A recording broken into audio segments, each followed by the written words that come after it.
ਤੇ ਅਮਾ ਜੀ ਕੀ ਪਰੇਸ਼ਾਨੀ ਆ ਤੁਹਾਨੂੰ, ਕੀ ਮਸਲਾ ਵਾ? बेटे मैं बेवा हो रहा था, बच्चियां मेरी जवाना हो। अच्छा मेरे ना इतो थोड़ा क नलका या पंप लवा दो साडे, मैं बच्चियां लैके इत्थे रह लवां। अच्छा इस घर ਦੇ ਵਿੱਚ ਰੈਸ਼ ਕਰਨੀ ਤੁਸੀਂ? ਹਾਂਜੀ, इस घर च रैश करनी है। अच्छा अच्छा बाकी किराए ते रह रहे हैं, बच्चियां मेरी जवाना वा, हालात नहीं है हम्म मेरे कोल इन्नी हिम्मत नहीं भी मैं अपना घर सवार के बना लवां।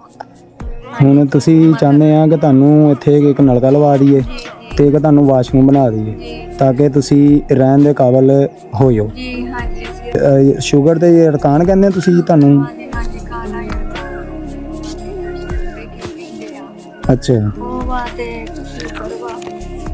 ਬਸ ਨਾ ਚਲੋ ਆ ਥੋੜੇ ਜਿਹੇ ਪੈਸੇ ਆ, ਇਹ ਰੱਖੋ, ਤੁਸੀਂ ਆਪਣਾ ਕੋਈ ਇਲਾਜ ਲੂਜ ਕਰਵਾ ਲੈਣਾ, ਦੁਆਵਾਂ 'ਚ ਯਾਦ ਰੱਖਣਾ। ਤੁਹਾਨੂੰ ਬਹੁਤਾ ਬਹੁਤਾ ਦੇਵੇ, ਮੇਰੀ ਇਮਦਾਦ ਕੀਤੀ ਤੁਹਾਡੀ, ਅੱਲਾ ਸੋਹਣਾ ਬਹੁਤ ਹੀ ਕਰੇ।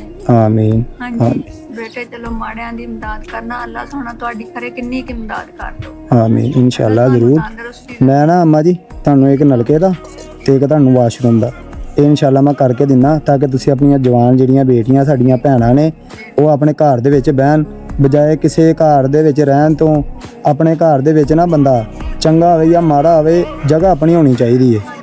ਖਲੋਣ ਦੀ ਜਗ੍ਹਾ ਹੋਵੇ ਨਾ ਤੇ ਬਹਿਣ ਦੀ ਅੱਲਾ ਪਾਕ ਆਪ ਹੀ ਬਣਾ ਦਿੰਦਾ।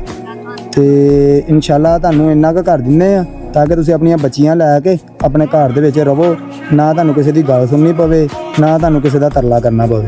ਠੀਕ ਆ ਅੰਮਾ ਜੀ, ਇਜਾਜ਼ਤ ਦਿਓ ਸਾਨੂੰ ਫਿਰ। ਇਨਸ਼ਾਅੱਲਾ ਮੈਂ ਤੰਦਰੁਸਤੀ ਦੇਵੇ ਬੇਟਾ, ਜਿੰਨੀ ਜਲਦੀ ਮੁਮਕਿਨ ਹੋਇਆ ਤਾਂ ਮੈਂ ਇਨਸ਼ਾਅੱਲਾ ਜਰਾ ਨਾ ਇਸ ਕੰਮ ਨੂੰ ਸਾਰਾ ਅੰਜਾਮ ਦੇਵਾਂਗਾ ਤੇ ਅੱਲਾ ਦੀ ਮਦਦ ਦੇ ਨਾਲ ਇਨਸ਼ਾਅੱਲਾ ਨਾ ਅੱਲਾ ਇਹਨੂੰ ਤੁਹਾਨੂੰ ਤੁਹਾਨੂੰ ਮਦਦ ਦੇਵੇ। ਤੁਸੀਂ ਗਰੀਬਾਂ ਦੀ ਮਦਦ ਦੇਣੇ, ਅੱਲਾ ਤੁਹਾਨੂੰ ਬੜੀ ਮਦਦ ਦੇਵੇਗਾ। ਅੱਲਾ ਸੋਹਣਾ ਇਨਸ਼ਾਅੱਲਾ ਜੀ ਇਨਸ਼ਾਅੱਲਾ ਇਹ ਅੱਲਾ ਪਾਕ ਦੀ ਤਰਫੋਂ ਹੀ ਆ। ਕੋਈ ਸਾਡੇ ਭੈਣਾਂ ਭਰਾ ਨੇ ਉਹ ਸਾਡੇ ਨਾਲ ਜਰਾ ਇਸ ਕੰਮ ਦੇ ਵਿੱਚ ਸਾਡੇ ਨਾਲ ਸਹਾਰਾ ਬਣੇ ਹੋਏ ਨੇ, ਅੱਲਾ ਪਾਕ ਉਹਨਾਂ ਵਾਸਤੇ ਵੀ ਆਪਣੀਆਂ ਬਹੁਤਾ ਬਹੁਤਾ ਦੇਵੇ। ਅੱਲਾ ਸੁਣੋ, ਉਹਨਾਂ ਨੂੰ ਵੀ ਬਹੁਤ ਬਹੁਤ ਦੇਵੇ ਬੇਟਾ, ਅੱਲਾ ਤੁਹਾਨੂੰ ਵੀ ਬਹੁਤ ਬਹੁਤ ਦੇਵੇ। ਤੁਸੀਂ ਸਾਡੀ ਗਰੀਬਾਂ ਦੀ ਹਮਾਇਤ ਕਰਨ ਦੇ, ਅੱਲਾ ਤੁਹਾਡੀ ਕਰਵੇ।